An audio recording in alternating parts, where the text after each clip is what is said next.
Hello friends, सबसे पहले आप सभी को दीपावली की हार्दिक शुभकामनाएं। आज का जो टॉपिक है वो है मॉलिक्यूलर मोटर एटीपी सिंथेसिस के ऊपर। ठीक है, एटीपी कैसे बनता है उसके ऊपर आज थोड़ा ये वीडियो बना हुआ है। ठीक है, तो चलिए चलते हैं, इंट्रोडक्शन से स्टार्ट करेंगे एटीपी सिंथेस का। ठीक है, इसका इंट्रोडक्शन देखते हैं। ठीक है, all living organism from bacteria, fungi, spinach and worms to crocodiles and humans use ATP for energy conversion. ठीक है, सभी जो जीव हैं जैसे कि हो गया बैक्टीरिया, हो गया फंजाई, हो गया स्पिनेक, वर्म्स हो गए, क्रोकोडाइल्स हो गए, और सभी ह्यूमंस में क्या होता है, बेसिकली एटीपी का यूज़ जो है एनर्जी कन्वर्जन के लिए होता है। ठीक है, originally the energy comes from the sun, यानी और क्या होता है जो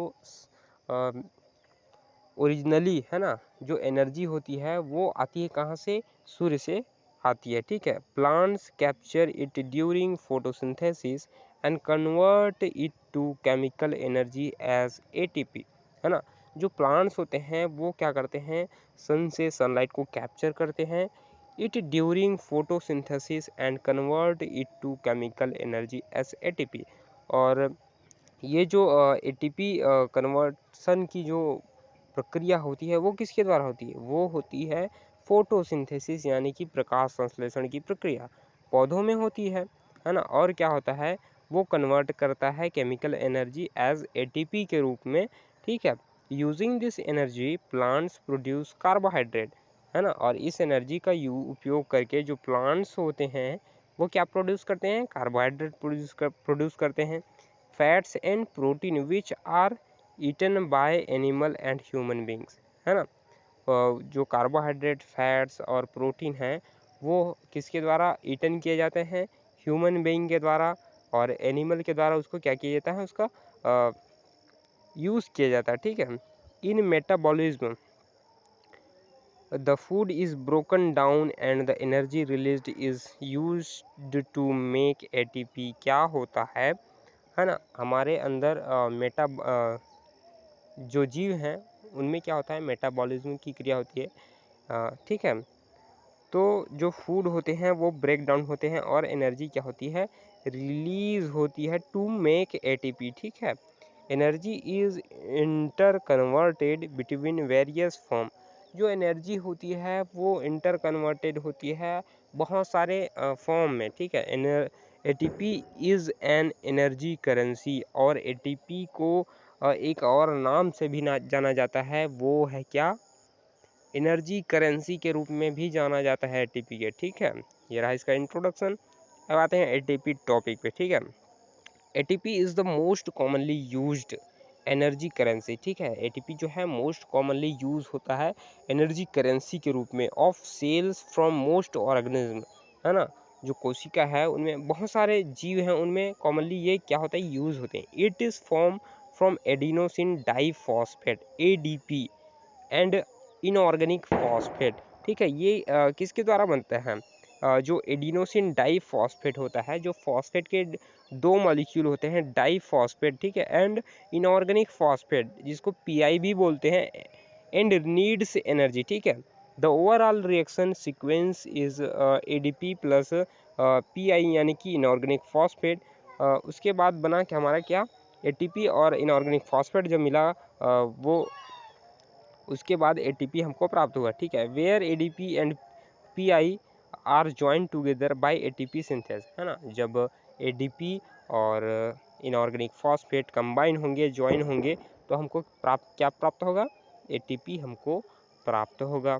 ठीक है, ATP synthase utilize the energy stored in electrochemical gradient to drive nucleotide synthesis. ठीक, अब देखते हैं एटीपी सिंथेस।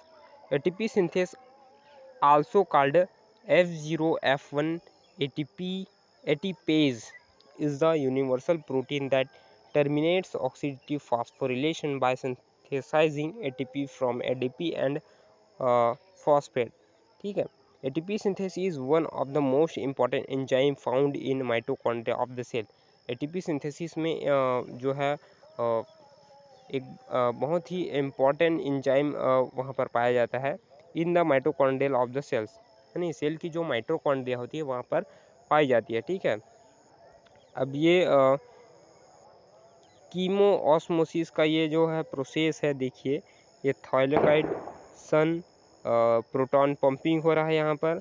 उसके बाद एडीपी प्लस इनऑर्गेनिक फास्फेट जब यहाँ पर ज्वाइनिंग हुआ तो एटीपी हमको प्राप्त हुआ। ठीक है, ये थायलाकोइड स्पेस है, आप देख पा रहे हैं यहाँ पर थायलाकोइड स्पेस है, लो हाइड्रोजन प्लस कंसंट्रेशन है यहाँ पर। और यहाँ पर देखिए इसके जस्ट ऊपर में हाई हाइड्रोजन आयन कंसंट्रेशन। ठीक है, प्रोटॉन यहाँ पर पंपिंग हो रहा है। ठीक, और यहाँ पर एटीपी सिंथेस हो रहा है। ठीक, अब इसका स्ट्रक्चर देख लेते हैं थोड़ा। ATP synthase is composed of at least 8 सब unit types whose stoichiometry is denoted with subscript A3, B3, G, D, E, A6, B2, C12 which combine into two distinct regions. ठीक है, the F1 portion is soluble and consists of a hexamer A3B3. This hexamer is arranged in an annulus about a central shaft consisting of the coiled coil G subunit. The FO portion consists of three transmembrane subunits A6, B2 and C12. ये इसका कुछ process है वो जो हम यहाँ पर पढ़े, जो स्ट्रक्चर है उसी को यहाँ पर डायग्रामेटिक बताया गया है। ठीक है, डायग्राम के थ्रू इसको बताया गया है, इसको आप बना सकते हैं अपने एग्जामिनेशन में। ठीक है, ये वर्किंग कैसे करता है वो यहाँ पर बताया गया है। ATP synthesis does not require the input of energy but the release of the newly synthesized ATP does not require energy. ठीक है, the movement of proton through the F0 channel cause the gamma subunit to rotate, which drives a conformational change in the structure of a beta subunits, resulting in the binding of substrate ADP and inorganic phosphate and the release of the product ATP। ठीक है, ये इसका कुछ वो है, diagram है। ठीक, ये डायग्राम है और ये आपका रेफरेंस आ गया। तो आज का जो एटीपी सिंथेसिस टॉपिक है वो यहीं पर समाप्त होता है। ठीक है, अगर वीडियो पसंद आए तो लाइक सब्सक्राइब शेयर जरूर करिए। थैंक यू, मिलते हैं अगले वीडियो को लेकर। जय हिंद।